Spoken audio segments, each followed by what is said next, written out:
Hello दोस्तों, good morning, जय सियाराम, जय माताजी। तो આજે અમારા ગામમાં સવારથી જ વરસાદ શરૂ થઈ ગયો હતો અને એ પણ ખૂબ જ પુષ્કળ પ્રમાણમાં પડતો હતો. તો આગળ હું તમને બતાવીશ કે વરસાદના કારણે શું હાલચાલ છે. ચાલો જોઈએ આપણે આગળ.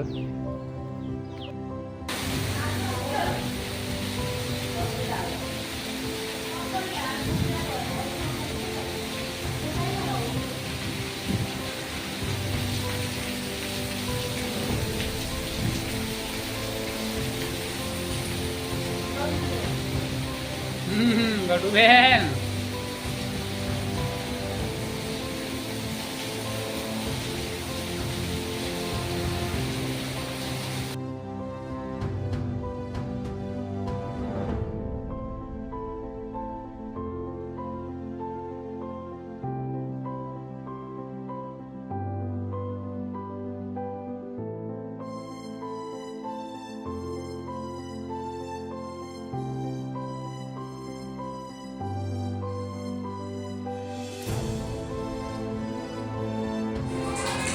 આપ જોઈ શકો છો મિત્રો, કેવો વરસાદ પડી રહ્યો છે. અહીંયા પુષ્કળ પ્રમાણમાં પડે છે વરસાદ. સવારથી બધા કામકાજ આજે ઠપ છે અમારા. અહીંયા ખેતરમાં પણ જઈ શકાયું નથી. ગાયોને પણ સૂકા ચારાની વ્યવસ્થા કરી નાખેલ છે. આપ જોઈ શકો છો મિત્રો. એ પણ અને આગળ હું બતાવું કે અમારા તળાવમાં જે મુખ્ય પાણીનો પ્રવાહ જે આવે છે એ નાળા નીચેથી પાણી કેવું જાય છે એ પણ હું તમને આગળ બતાવીશ. તો બન્યા રહો બ્લોગમાં. આ છે અમારા વાડાની અંદર.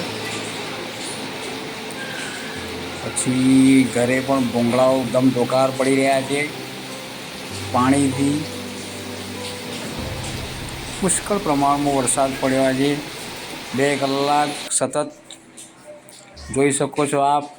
નાળા કેવી રીતે ઉભરાઈને જાય છે તળાવની અંદર. ધોધમાર પ્રવાહ છે.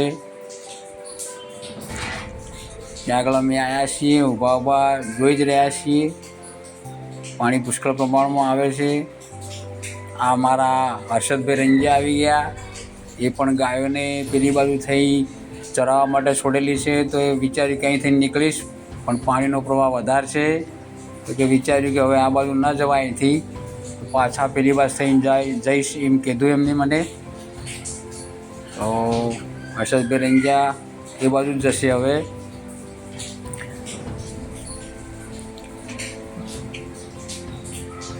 આ મારા ધૈર્યભાઈ સ્કૂલેથી આવી ગયા ઘરે. વરસાદ હતો તો છોડી મૂક્યા બાળકોને. ફરી અમારા ભાઉબેન રોધન શાકની તૈયારીઓ કરી રહ્યા છે. પૂરી બનાવી દીધેલી છે અને બીજી બધી વ્યવસ્થા કરી રહ્યા છે.